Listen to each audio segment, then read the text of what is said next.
Assalamualaikum, halo teman-teman semua. Pada kali ini, kami dari kelompok 3 akan memaparkan materi mengenai psikologi humanistik. Perkenalkan, saya Siti Nabila Fuadah, dan tentunya saya di sini tidak sendirian. Saya ditemani oleh Siti Marwah Zakiyah, Siti Anissa Rafidah, Siti Maimunah, dan yang terakhir, Siti Hamidah Zulfa. Selamat menyaksikan.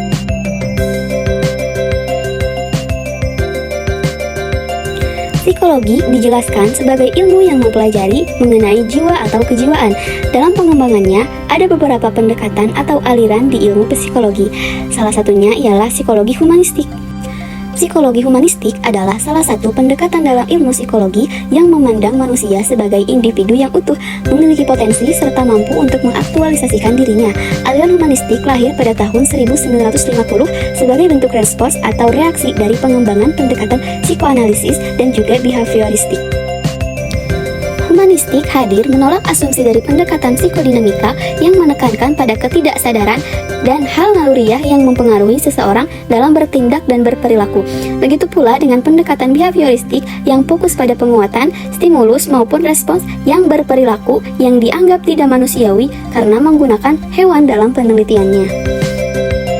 Materi selanjutnya yaitu mengenai sejarah kemunculan hingga perkembangan psikologi humanistik. Psikologi humanistik berdiri pada tahun 1961 Masehi, yaitu ketika diluncurkannya Journal of Humanistic Psychology. Secara umum, ada dua faktor yang melatar belakangi kemunculan psikologi humanistik. Faktor yang pertama yaitu ketidakpuasan beberapa tokoh psikologi humanistik terhadap behaviorisme dan psikoanalisis yang merupakan aliran sebelumnya, yang kebetulan pada saat itu sedang dalam masa kejayaan.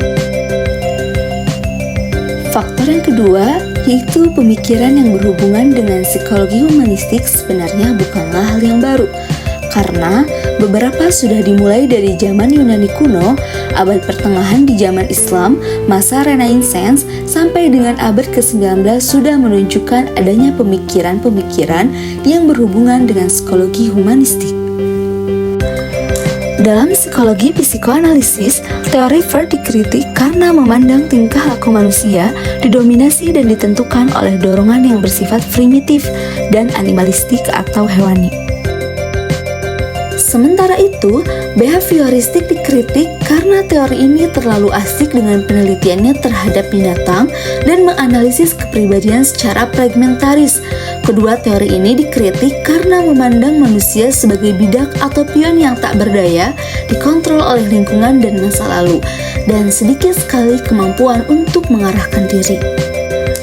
Maka dari itu, teori humanistik dipandang sebagai third force atau kekuatan ketiga dalam psikologi yang merupakan kekuatan alternatif dari kedua kekuatan sebelumnya. Kekuatan ketiga ini disebut humanistik karena memiliki minat yang eksklusif terhadap tingkah laku manusia. Humanistik dapat diartikan juga sebagai orientasi teoritis yang menekankan kualitas manusia yang unik, khususnya terkait dengan free will atau kemauan bebas dan berpotensi untuk mengembangkan dirinya. Selanjutnya, asumsi dalam psikologi humanistik. Yang pertama, manusia memiliki kehendak bebas atau free will untuk bergerak. Psikologi humanistik memandang individu pada hakikatnya memiliki potensi dan mampu memaksimalkan dirinya. Hal ini didasarkan dari latar belakang pendekatan psikologi humanistik yang didasari prinsip eksistensialisme, di mana individu memiliki kehendak bebas atau free will untuk menjalani kehidupannya dan mampu bertanggung jawab atas dirinya sendiri. Yang kedua, setiap manusia itu unik dan memiliki potensi. Psikologi humanistik meyakini bahwa setiap individu atau manusia memiliki keinginan dan dorongan untuk membuat dirinya menjadi lebih baik. Asas ini lahir sebagai nilai yang positif dan fokus pada nilai-nilai kemanusiaan bahwa pada dasarnya setiap individu memiliki potensi di dalam dirinya. Yang ketiga, individu memiliki kemampuan untuk mengaktualisasikan dirinya.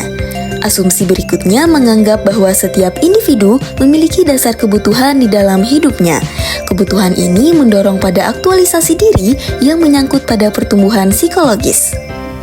Pemenuhan dan kepuasan di dalam hidup sebagai dasar motif manusia. kondisi individu yang tidak mampu mengaktualisasikan dirinya yang terkadang menjadi hambatan dalam kepuasan hidup di dalam diri individu. Tokoh-tokoh dalam psikologi humanistik. Yang pertama ialah Abraham Maslow. Abraham Maslow adalah pelopor psikologi humanistik. Ia berasal dari Amerika yang tepatnya berada di Brooklyn, New York. Ia dilahirkan pada tahun 1930.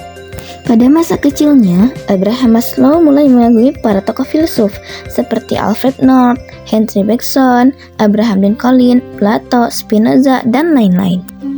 Selain itu, Abraham Maslow juga mendalami karya-karya para tokoh tersebut. Hal itulah yang menjadikan cikal bakal Abraham Maslow bisa menjadi salah satu tokoh teori humanistik. Tokoh yang kedua ialah Carl Rogers. Rogers dilahirkan pada tanggal 8 Januari 1902 di Oxford, Illinois, Amerika Serikat. Ayahnya, Walter Rogers, seorang pekerja di teknik sipil, dan ibunya, Julia Cushing Rogers, seorang ibu rumah tangga. Carl adalah anak keempat dari 6 bersaudara. Carl Rogers adalah seorang psikolog yang terkenal dengan pendekatan terapi klinis yang berpusat pada klien. Rogers kemudian menyusun teorinya dengan pengalamannya sebagai terapis selama bertahun-tahun. Lanjut kepada tokoh yang ketiga, yakni Arthur Combs. Arthur Combs lahir tahun 1912. Ia adalah seorang pendidik atau psikolog yang memulai karir akademis sebagai profesor ilmu biologi dan psikolog sekolah di sekolah umum di Alliance, Ohio. Ia menerima gelar MA dalam konseling sekolah di The Ohio State University pada tahun 1941 dan diterima di program doktor dalam psikologi klinis pada lembaga di mana Carl Rogers menjabat sebagai guru dan mentor. Penerapan aliran psikologi humanistik dalam pendidikan. Pertama, fokus pada pertumbuhan pribadi. Dalam pendidikan yang menerapkan aliran psikologi humanistik, guru lebih mementingkan pertumbuhan pribadi dan pengembangan diri siswa. 2. Pembelajaran yang aktif. Pendekatan humanistik mendorong pembelajaran yang aktif. Guru memberikan siswa kebebasan untuk mengeksplorasi dan mengejar minat mereka sendiri dalam pembelajaran.